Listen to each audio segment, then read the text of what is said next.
Write it down. It's not working. And then we go back to the mechanical, right? This is a mechanical pencil.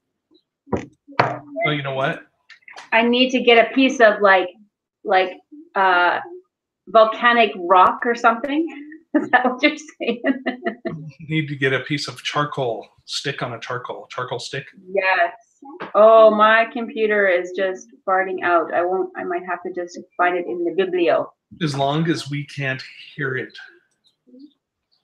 Hear what? Oh.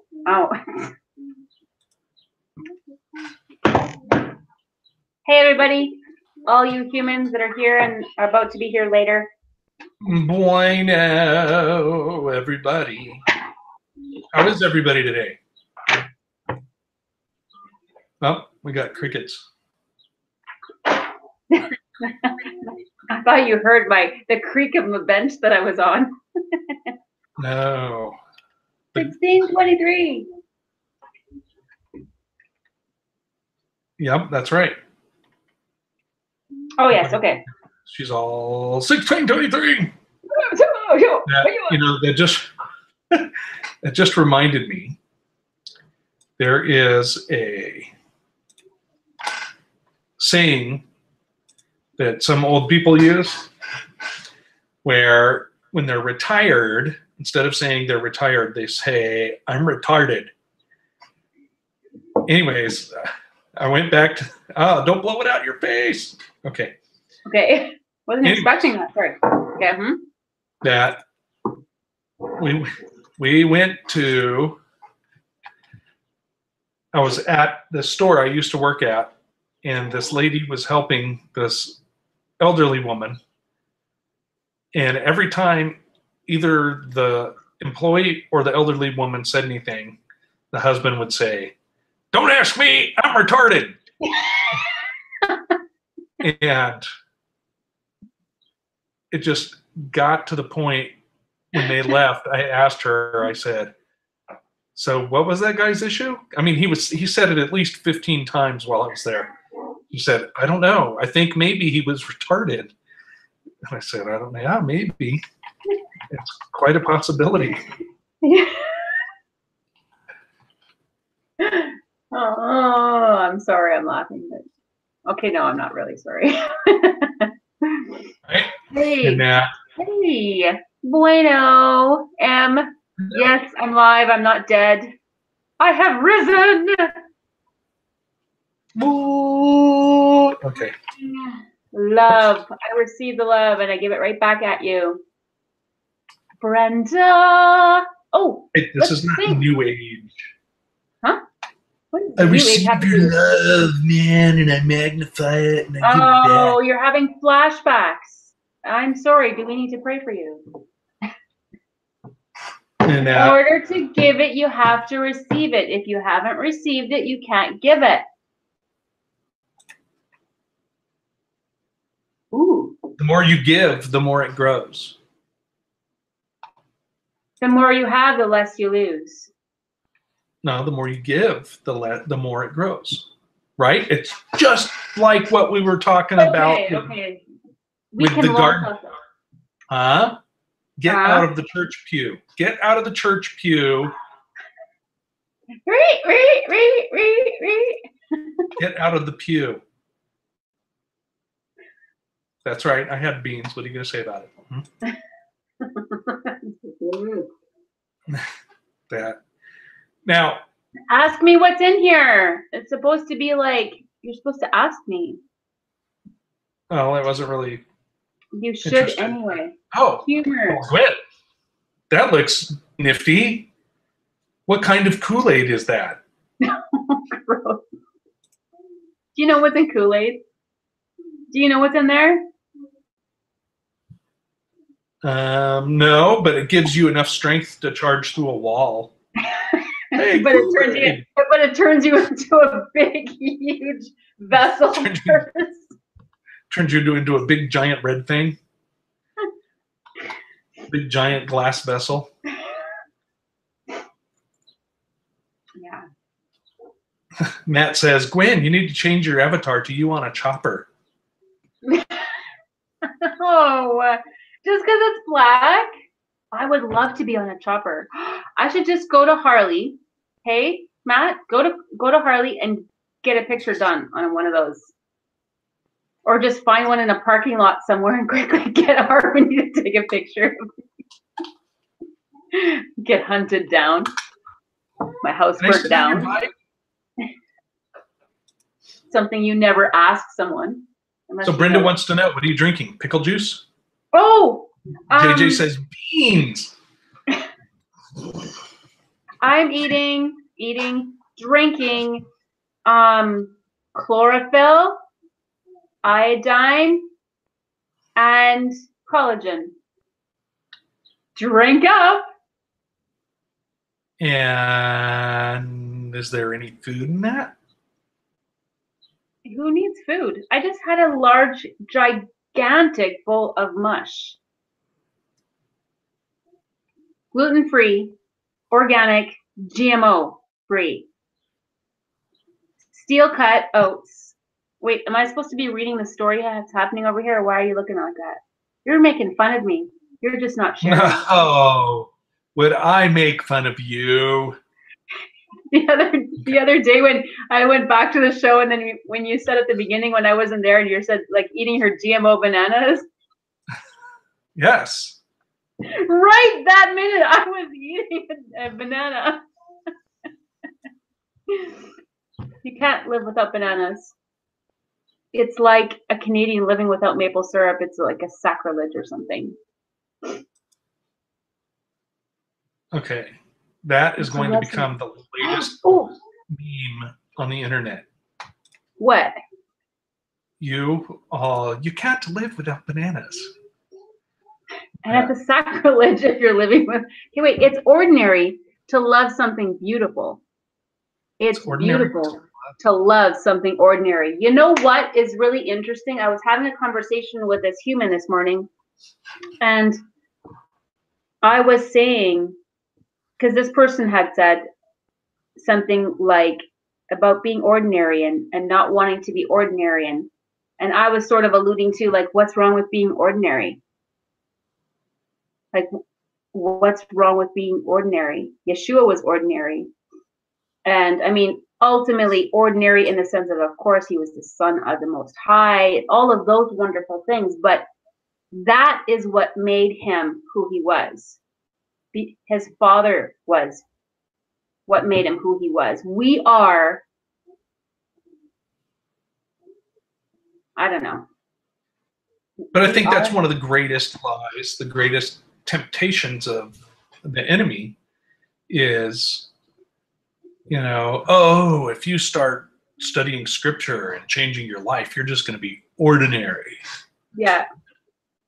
Right? And then people don't want to experience it because they don't know what that experience is. But the thing is, the way that Satan tells the lie, it's like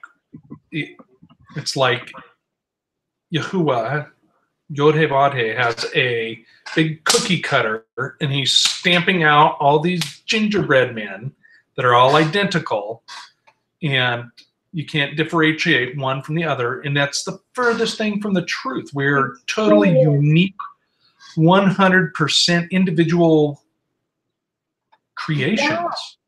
I mean, and every one of us has our strengths and weaknesses, which is why we have to interact with each other, which is we're all part of the body. We're not all an eyeball.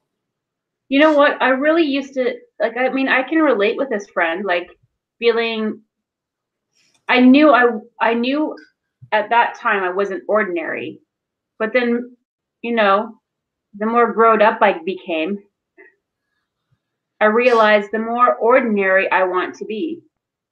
I want to be the design, the original layout for what I was supposed to be.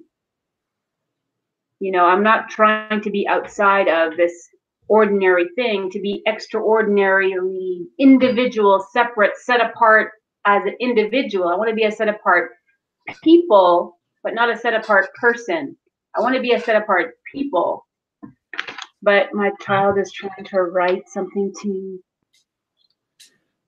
Right. Oh, that's great. You know, it's interesting too, because what is it? Something you just said. The ordinary people, to be a people, not a set apart person, but I don't remember. It's a fleeting thought, because I have pictured all of a sudden kids holding up like cue cards for you. But sorry, did I trigger that ADD? nope. Oops. So anyways, I'm outside moving dirt. Moving dirt. My latest hobby. Moving dirt so I can get this garden going and growing. And as I'm sitting there getting drenchter and drenchter, sweating, I start thinking about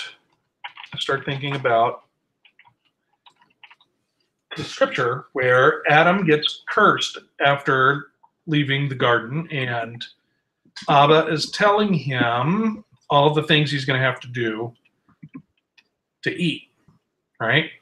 And Genesis 3, 1, 18, and 19, he says, thorns also and thistles shall it bring forth to thee, and thou shalt eat of the herb of the field. In the sweat of thy face shalt thou eat bread till thou return unto the ground, for out of it thou wast taken. For dust thou art, and unto dust thou shalt return. But in the sweat of thy face shalt thou eat bread. And I was thinking, how many people sweat to eat anymore? And I'm not talking about, I think I had some bad Taco Bell. Oh, right? No.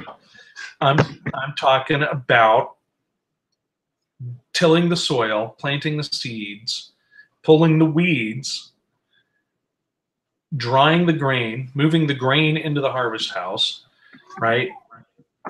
Grinding it out into flour, kneading the dough. How many of us are sweating anymore? And then that's when that other scripture popped into my head. And those other scriptures. And what are those? Come on.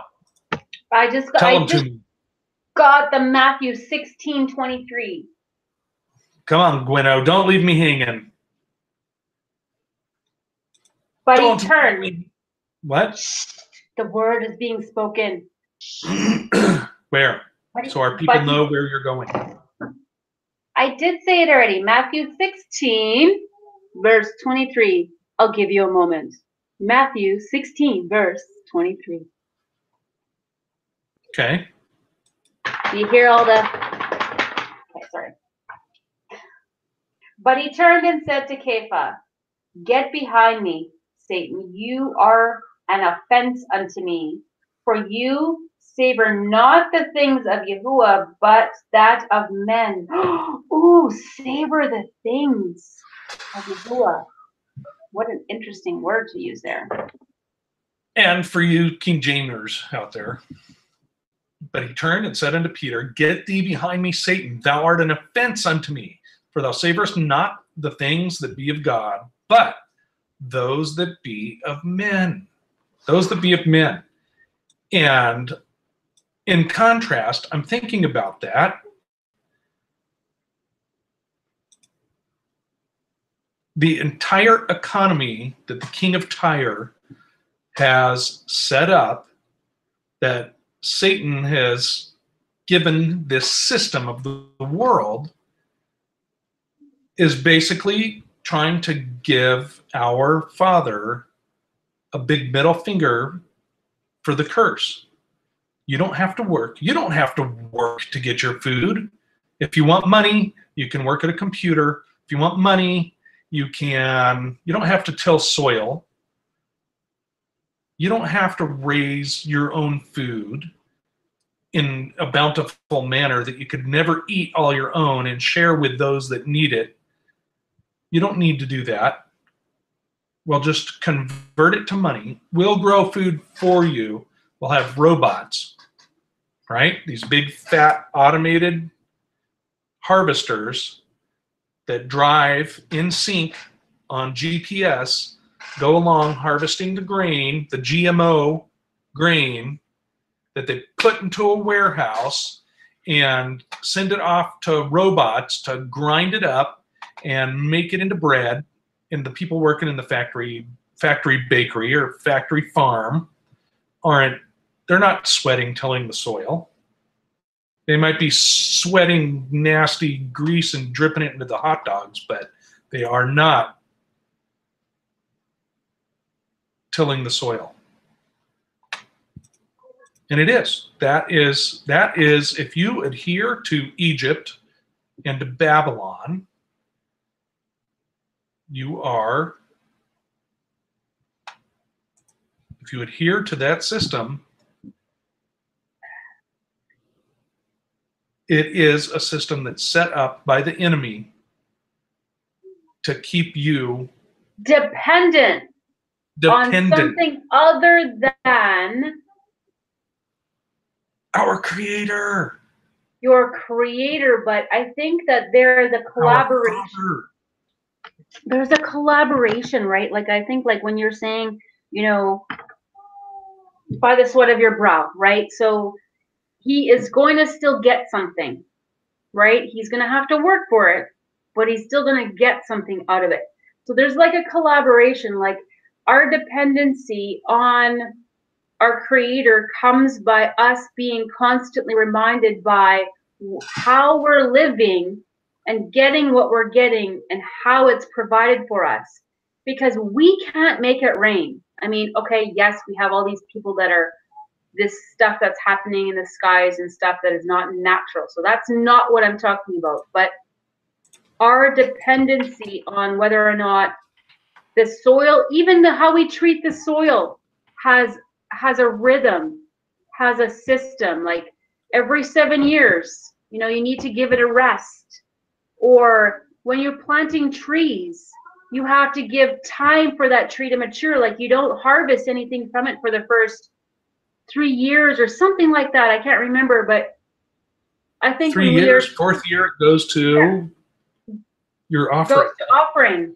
So I think that like the whole rhythm of our existence revolves around our interaction with our creator. That's how we're supposed to live anyway, right? So when we're like, yeah, you have someone that's tilling the soil, then you have someone that's harvesting the whatever they've planted. Then you have, like, it's like an assembly line still. You have some of them that are out pressing the grapes or whacking, you know, the grain off the shaft of the, you know, whatever. But ultimately, the dependency on where the food comes from has to be Yahuwah alone, not the grocery store that's just 2 miles away. We can have some relevant, you know, understanding of, okay, we thank you for this, and thank you for the store, thank you for the person that delivered it, thank you for the gas, all of this stuff. But I think distance, like you just bringing this up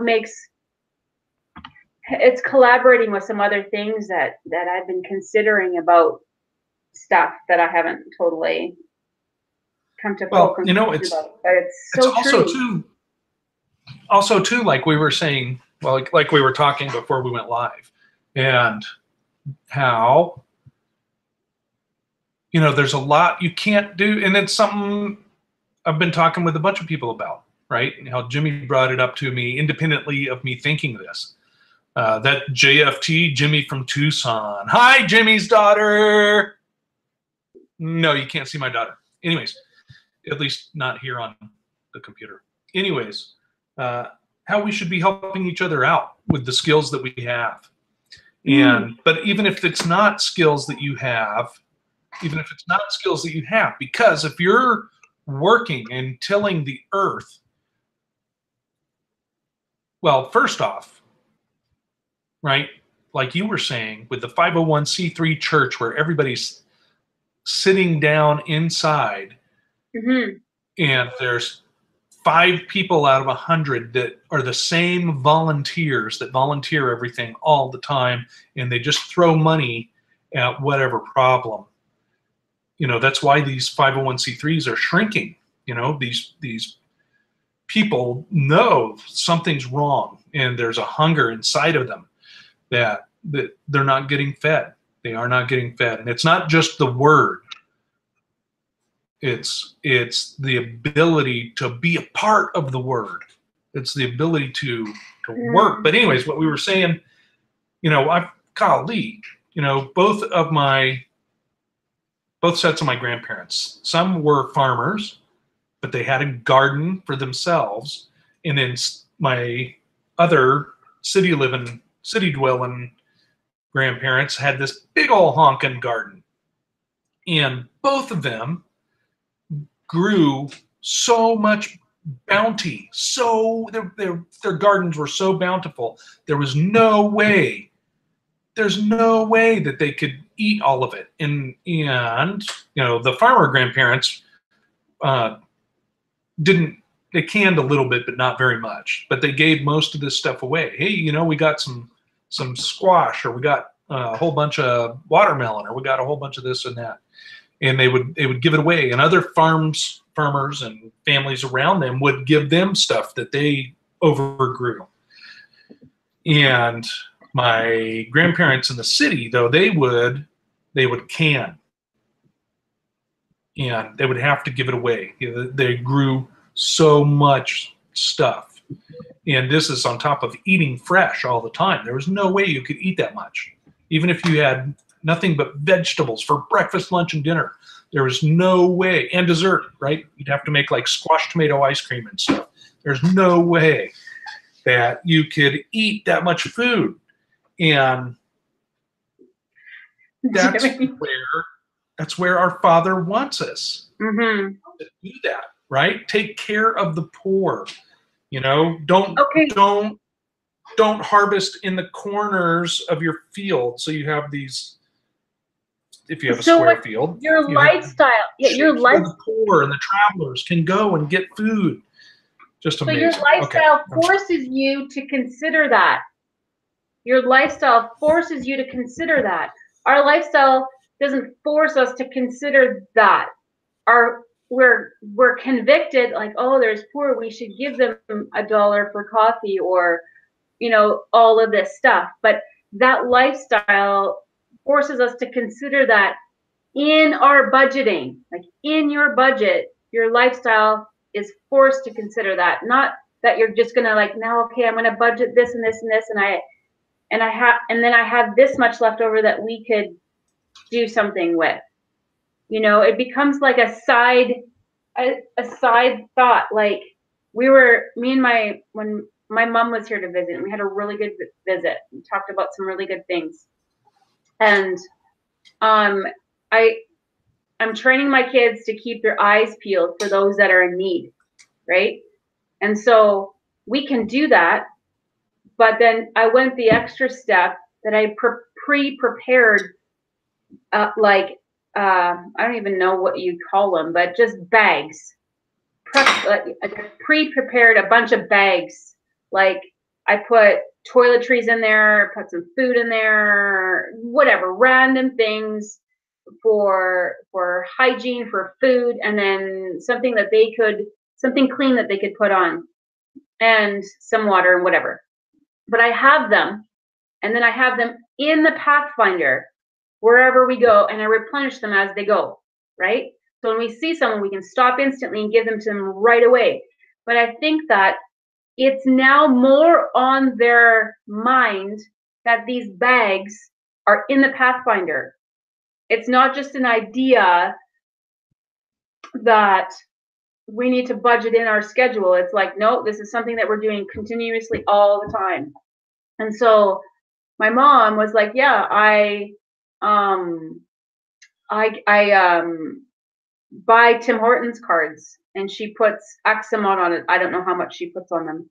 and she hands out Tim Hortons cards when she sees someone, but she has them always in her purse at all times, and that is set apart to, you know, to reach out. But it's preparing ahead of time and having it on you, and it's a part of your everyday thing, like not just the last idea.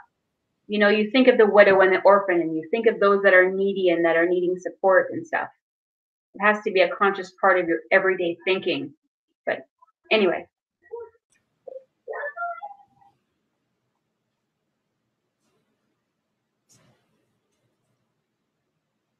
I could say more. You? Right. I know. But I do not want to get an enchilada rained on me, and you're like, what are you talking about? If there was a way to catch it, maybe. And that, beat us by the rain. I was thinking about that. Oh, did I text you that? Yeah. About what? Yeah. I was like, hey, hang on a second. Ravens and crows are unclean, but those unclean animals were used to, I don't know, it's just a random squirrel. They were bringing meat to Elijah. Yeah. Or bread. One of the two. I don't remember. Something. Probably meat and bread. I don't know. Who knows where that scripture is? Post it in the chat if you would. Ezekiel. It has to be Ezekiel. No, it had to be in like Kings. It was Elijah. Wait. Oh. Wasn't Ezekiel too, like on his side or something?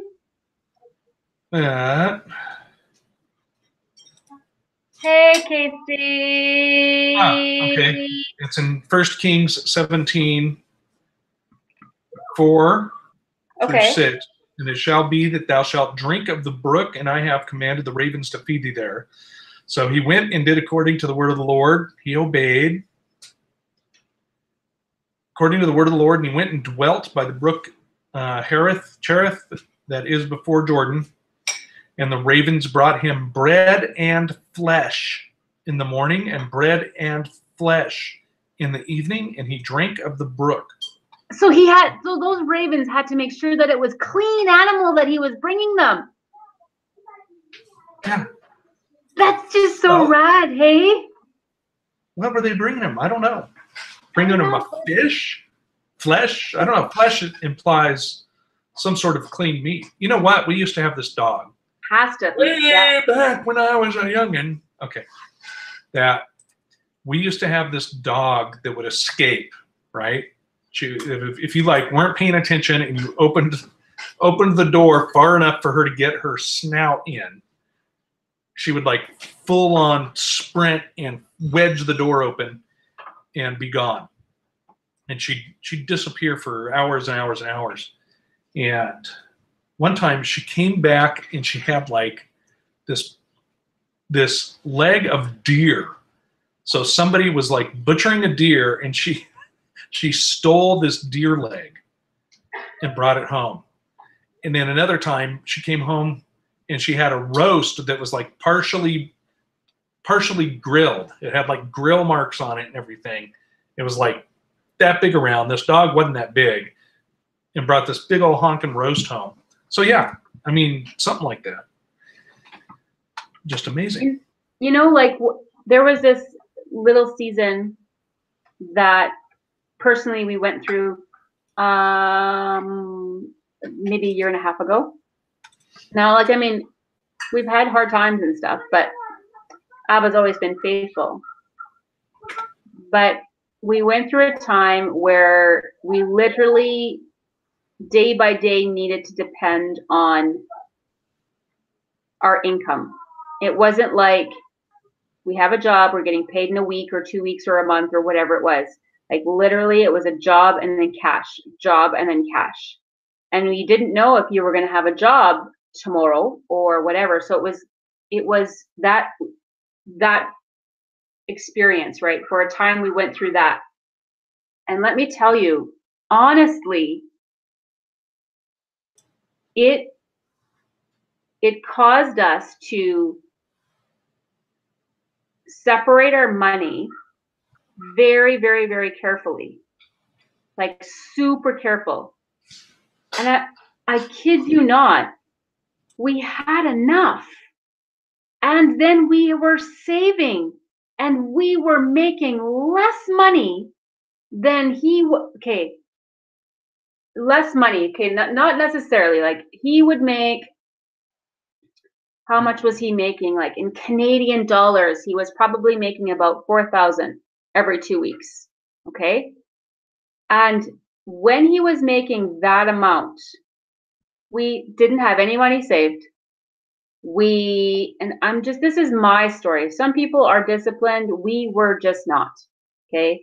Anyway, but the more money he made, the more in debt we were, and we never had anything saved, and we were still late on our bills. But then when when we were going through this situation where it was literally day by day, contract by contract, and they were like small, tiny jobs, our bills were paid and we were saving money.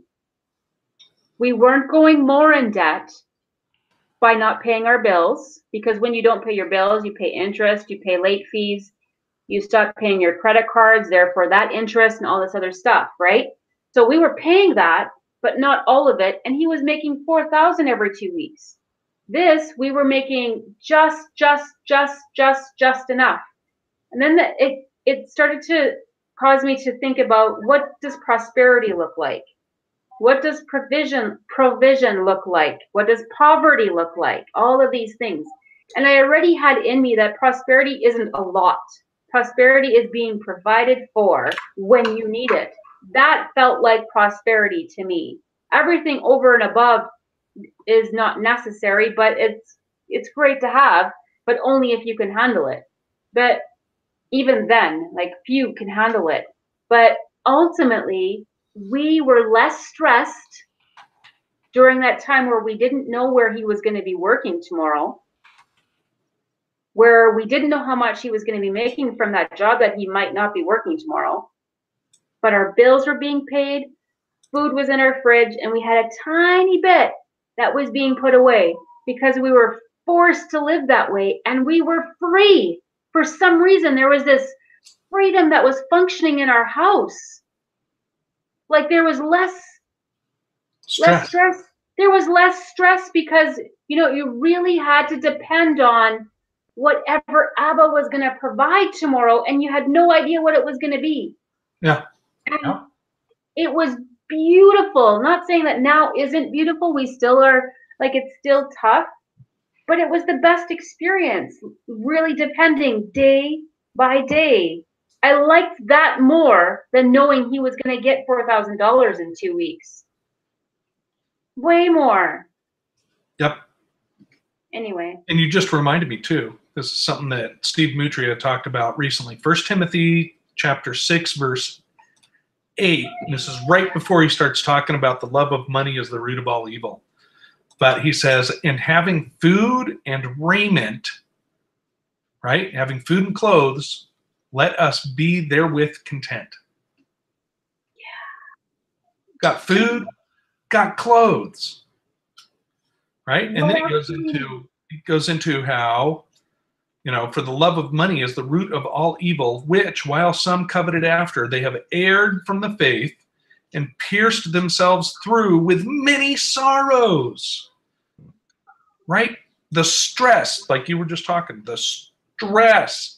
Oh man, am I going to have enough for the credit card bill? Am I going to have enough for the car payment? Am I going to have enough for this? I need new clothes for this next job interview. I have to buy a uniform. And just,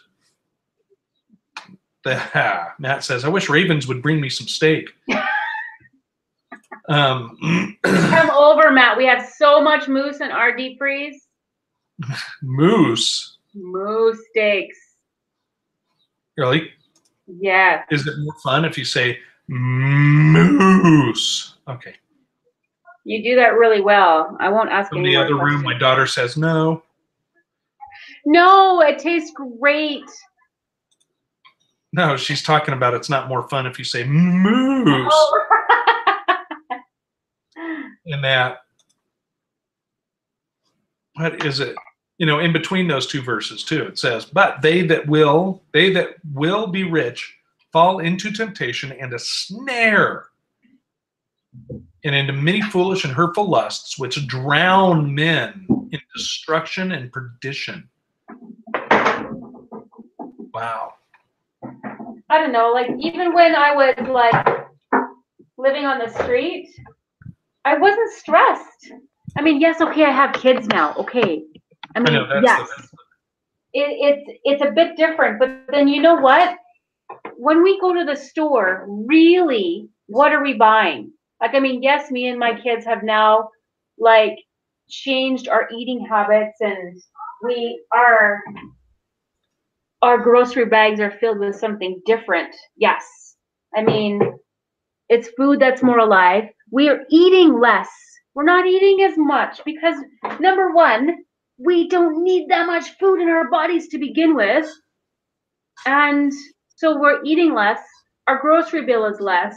The food that we buy is more expensive, but it's an excellent trade because ultimately, before we were buying a lot, we weren't being sustained and we're only depleting our bodies, mind, body, soul, and spirit with the stuff that we were putting in it. But now we're spending almost as much on food, but have way less because we don't need that much. You bring up an interesting point too, because I noticed long ago when I was still with Rita that, we were poor, and so we were always trying to stretch a buck, and always buy the cheapest possible stuff, the stuff that's made with fillers and cereals and things like that. And you're never satiated. People comment on how our poor are so overweight. It's because you're eating all this sugary, starchy, bulky, fill you up. And it's totally unsatisfying to the body. It has like no nutrient factor. And when I started making some money, better money, I was like, you know what? I'm going to spring for the name brand of certain things. And it was so weird. We ended up spending less on food because we could eat a smaller amount and be satisfied for a longer period of time. And I don't know, it's interesting the way it works. It is. I think we're being conditioned, right? Like this whole concept of being conditioned and who we depend on for what we think our needs are. Right. Like, are we really depending on Abba for provision, for healing? Healing meaning also he gives us wisdom of how to walk, how to live our life, what we're supposed to do. Walking with him brings us freedom. Is it still hard? Absolutely, it's hard, but for a totally different reason. Anyway, yeah, I like that. It explains this personal desire that I have to just not be so dependent on other people for the things that they want to supply for me. Blessings sometimes aren't blessings. Giving people money sometimes is not the best thing. It might not be the thing that... That's right. Yeah. Yep. I got a friend who's was a treasurer for a veterans organization, Vets Helping Vets, here in Arizona. And they never gave anybody cash at all. None. Oh man, we might be kicked out of our house because we can't make the rent. And they would say, okay, come on, let's go find your landlord and we'll pay the rent. Or let's go to the grocery store and get you groceries. Or let's go down and pay your bills. But they never give them cash just because there's such a big drug problem in the veterans community. And also, too, it doesn't tempt the people that are getting the help to spend it on something else. Just as you said that, Brenda said coupons and sales are designed to round the junk food. It's around the junk food. Yep. Or you can get X amount of points if you buy these particular foods. And I always like when I'm at the cash register, the lady says, do you have the website, or do you go to the website to see what the deals of the week are so that you can build up your points for free groceries? And I said, what I buy is never on sale. What I buy is doesn't have a coupon, so anyway. So tell us a true story. Oh my gosh, a true story. Well, but my mom, you know what? There are some really great things that happened. I have reestablished me and my mom have been connecting over the years and rehabilitating our relationship, and it's been very haughty because I'm just one of those humans that, I'm quite fiery sometimes. And anyway, so we haven't seen her for I think it's going on 4 years. And she came and, oh yes, okay, so now I'm getting excited. We were talking and I was just sort of planting seeds, just tiny little seeds of, what I believe, because she thought I became an apostate.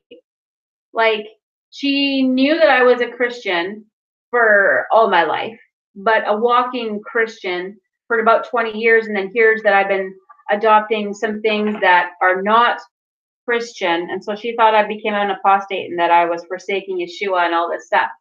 So she was having a major heart attack, and it was very hard, and it was very emotional for her. Anyway, so she kind of came around after some conversations with my sister. So when she came out, I think she was putting her feelers out a little bit to see where I was at, see if her daughter was still a believer in the Messiah and all this stuff, right? And so things were going good. So I was sort of like planting these little seeds and to prepare for future conversations, right? And then I said something about, oh yeah, my littlest one was wondering, where does the wind come from? I think we talked about that. Where does the wind come from? And I'm like, the four winds. They come from the four winds, right? That's the quickest answer. She's like, oh, okay. And I'm like, whew, I didn't have to worry about going into detail on that one, right? So, and I'm like, okay, Mom, me and my mom are having this conversation. And I said, so the four winds are, here. And what about the four pillars and all this other stuff? And then she goes, well, on a flat earth. And I'm like, I almost had a heart attack. And I turned to her and I'm like, the earth is flat, Mom. She goes, Grandpa always said it was flat. I exploded with I was so excited. I'm like, Grandma and Grandpa, okay, I come from a Mennonite background, okay? Like, right. My grandparents are old traditional Mennonites. My mom was raised that way. She didn't raise us that way, but she goes, and she said this to me in German. She said, it's not, Grandpa used to say to her when she'd come home from school, because in school they're teaching you that it's round and the solar system and all these things. And then Grandpa would say sternly, no, Tina, it's flat, it's not round. He would say it in German. And I was beside myself. I can't explain just the joy when somebody believes what you believe, and what you believe is crazy and it's not the normal thing, and somebody believes what you believe. It's so exciting. So it is. And all along, my mom was like, kind of didn't really receive that it was round, but didn't really globular. She didn't really care either way. She wasn't really interested whether it was or wasn't. She didn't cognitively entertain these concepts. I know, happy dance, Emily. It was really, really, really, really, really, really happy. And so, anyway, yeah. That's awesome. Yeah. It really is. So that's my true story. That's very good. That was a very good true story. Thank you very much for sharing that with us, Gwen. You're welcome for being there the whole time listening to me. Appreciate it. No, I wasn't. I've been chugging water because I've been working in the sun. So I had to go to some other room. You're lucky I'm long-winded. What's happening? I'm sorry, you have to be out. Yeah. You say that after Taco Bell? I'm long-winded today. I don't go to those places. Neither do I. What do they put in that meat that you're putting in your body? I do not eat flesh. Oh, right. Sorry. But supposedly they don't serve meat either. So, no, it's like 80% meat or something. Goes back to what we were saying about the fillers. Yes. Duh. Ew. So, by the sweat of your brow. That's excellent. What's up with that? It's just another second things when your eyes get opened and you're able to start seeing all these other factors around you. And it's like, yeah, that's the reason they're moving all the farming towards automation, towards machinery, towards us not having to sweat. Because you know what? Sweating also is really helpful. Yes, meaning like sweat implies working really hard. But what's in our bodies needs to come out. Right? Like on the other angles of things, like you're sweating out the hullabaloo that's in your body. Right? Yes. There's 4 ways that your body rids itself of toxins. Right? Yes. Pooping, peeing, sweating, and breathing. Wait, breathing too? Yeah, right? You exhale bad gases.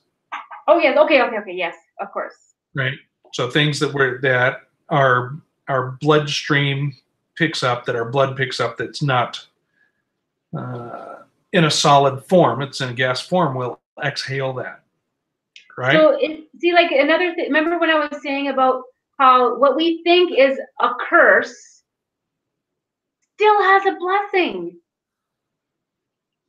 Right. Like a curse can be something like, this is what we were supposed to do, but now here's what you need to do. But it's not the best, but it's the second. It's plan B. But even in plan B, he has interwoven these other facets to still blessing us. It is. It's still blessing us. A massive blessing. Well, the thing I really like about it is, if we do it correctly, it's a blessing for community. Right? We're all in this together. Yeah. Or should be. And that's the thing, that people, not a person. Right. We're supposed to be a people. We're supposed to be like one people, not one person. Right. Howdy, Jesse. Yeah. Look at that. We've got a whole bunch of people today. Yes, he's the older, smellier brother. It's the anniversary? What? Who's an anniversary? Emily is keeping track of my gracing you with my presence. Really? It was in June? No, I'm pretty sure I met you closer to like February.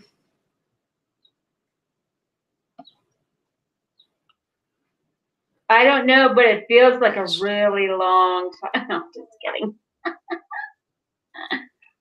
Yes. And that, so everybody think about that. Yeah. And if you got input about Sweating. things you've noticed about the system, the Mm. beast system that has been implemented, then put it in the comments below the video afterwards. We were supposed to pray for We someone. still Who was have it? 10 minutes. For Yeshua saves, I think. We were supposed to somebody we were supposed to pray for there. And we There, were supposed to narrow path. Sylvonia. A narrow path minute. Somebody said, I think it was Casey or Brenda that was mentioning narrow path. Their stepmom, Sylvonia. And who else? Narrow Path Ministries. Oh yeah, Chris. Chris needs prayers every day from everybody. Chris Rock. WROCK. Oh, Chris Rock. Is that who Narrow Path Ministries is? Yes. Oh, I didn't know that because, oh, okay.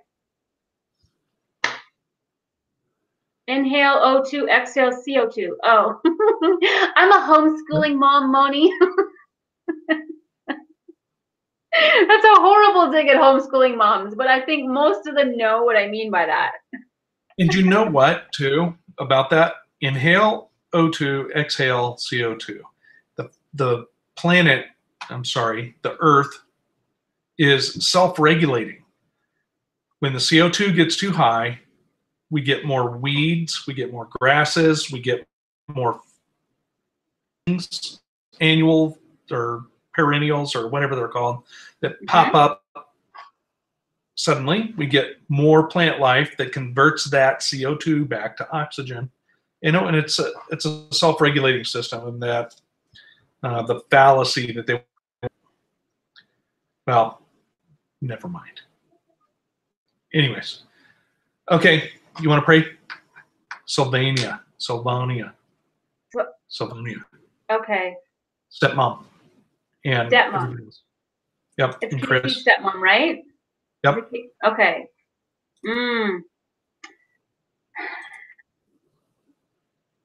Abba, we just come to you and we want to give you praise for your goodness, for your faithfulness, for your patience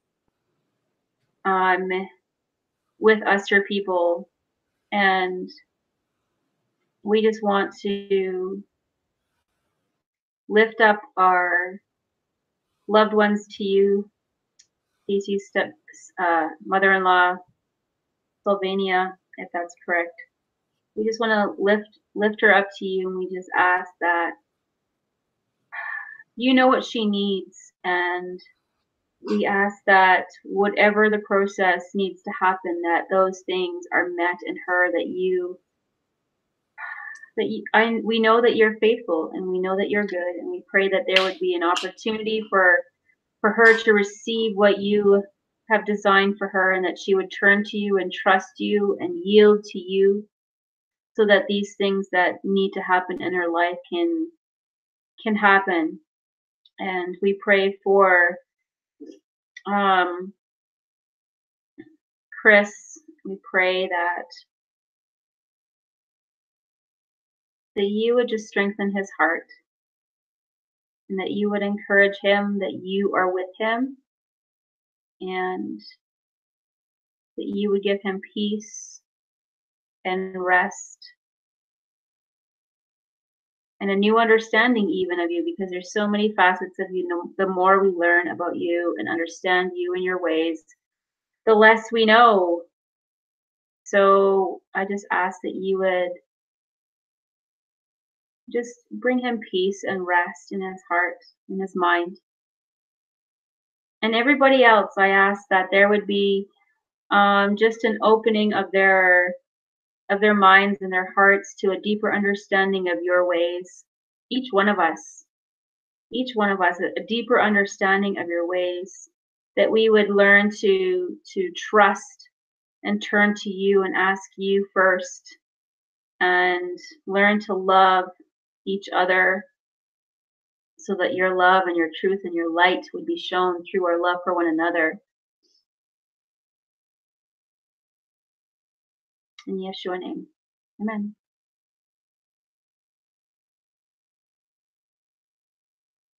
You're muted, bro. Amen, Gwen. Thank you, Gwen. And that was very awesome.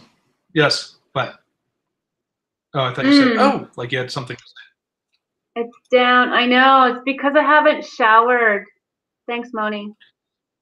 Since January. And anyways. I'm trying a new thing. Trying a new True story. Really quick. Really quick true story about not showering. Because when you're on the street, you don't get to shower as much. But I used to just wash in the lake. And at first, I stunk. And my hair was oily and greasy and nuck. Nuck is an Indian word for rank. And then all of a sudden, my hair was beautiful. And it was like I washed my hair once a month. So, anyway. I have seen that stated before with some women that have long hair. They said, you know what, I just quit using shampoo and conditioner. They'll wet it when they take a shower. And it takes a few weeks or a month until your body stabilizes. But your body's the oils conditioned to put natural oils, whatever your hair needs, into your hair. Yeah. And the women that I've seen do it just have fantastically beautiful hair. It's like so full and okay, anyways. Yeah.